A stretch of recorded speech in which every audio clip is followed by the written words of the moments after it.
বন্ধুরা, আজ বানাবো কাতলা মাছের মাথা দিয়ে বাঁধাকপি, যা একেবারেই আমাদের বাঙালিদের ডেলিকেসির মধ্যেই পড়ে। আসুন শুরু করা যাক। আমি নিয়েছি একটা মাছের মাথা, যেটা বেশ বড় বলে ভাজার সুবিধের জন্য 4 ভাগে কাটা হয়েছে। আন্দাজ মতো হলুদ গুঁড়ো আর নুন দিয়ে দিচ্ছি। তারপর ভালো করে মাথাগুলোর গায়ে নুন হলুদ মাখিয়ে রেখে দেব। সর্ষের তেল গরম করে মাথাগুলো ভেজে নেব। একটা ঢাকা দিয়ে একদম লো হিটে রেখে দিলে আস্তে আস্তে নরম হয়ে যাবে। তারপর ঢাকনা খুলে মাথাগুলো আমি এভাবে ভেঙে নেব। মাথাগুলো ভাজার সময় যে কাঁটাগুলো আলাদা হয়ে বেরিয়ে আসবে সেগুলো বাদ দিয়ে দেব, না হলে তরকারির মধ্যে বেশি কাঁটা কাঁটা হয়ে গেলে ভালো লাগবে না।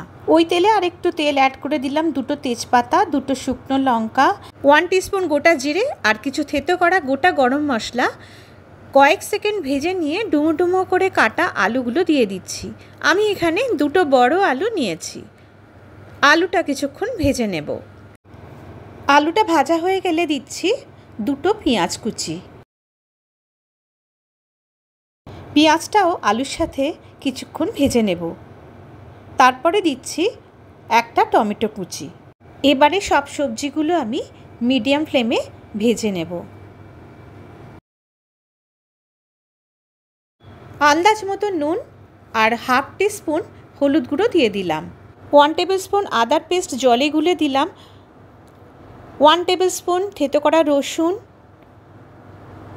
1 টিস্পুন জিরে গুঁড়ো আর দিলাম 1/2 টিস্পুন লঙ্কার গুঁড়ো।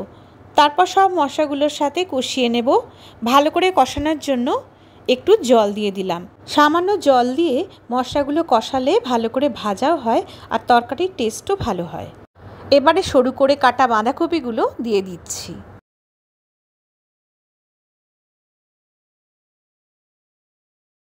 এবার নেড়ে চেড়ে নিচের থেকে মশলার সাথে বাঁধাকপিগুলো ভালো করে মাখিয়ে নেব। তারপর ঢাকা দিয়ে 15 মিনিট রেখে দেব। তারপর ঢাকনা খুলে ছোট বলে 2 বোল জল দিলাম সেদ্ধ করার জন্য। তারপর আবার ঢাকা দিয়ে সেদ্ধ করে নেব 10-15 মিনিট। বাঁধাকপি সেদ্ধ হয়ে গেলে ঢাকনা খুলে দিলাম। 4টে কাঁচা লঙ্কা দিলাম আর দিলাম আন্দাজ মতো চিনি। এবারে ভেজে রাখা মাছের মাথাগুলো দিয়ে দিচ্ছি। আর কিন্তু আমি ঢাকা দেব না, কারণ বাঁধাকপি থেকে যে জল বেরিয়েছে সেটা এখন এই মাছের মাথার সাথে ভেজে ভেজে শুকিয়ে ফেলতে হবে।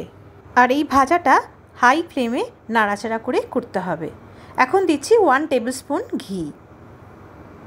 এবারে দিলাম 1 টিস্পুন গরম মশলার গুঁড়ো। বন্ধুরা, এখন যতক্ষণ না এই তরকারি থেকে তেল ছেড়ে দেয় ততক্ষণ ভেজে নিতে হবে। এই সময় সাবধান, কারণ বাঁধাকপি কিন্তু খুব পুড়ে যাওয়ার সম্ভাবনা থাকে। আশা করি আমার এই রেসিপি আপনাদের ভালো লেগেছে। বানিয়ে জানাবেন কেমন লাগলো। আমার চ্যানেলকে লাইক, শেয়ার, সাবস্ক্রাইব করে আপনাদের বন্ধুত্বের হাত বাড়িয়ে দেবেন, এই আশায় থাকলাম। ভালো থাকবেন, সুস্থ থাকবেন। আবার আসবো নানান রকম খাবারের রেসিপি নিয়ে।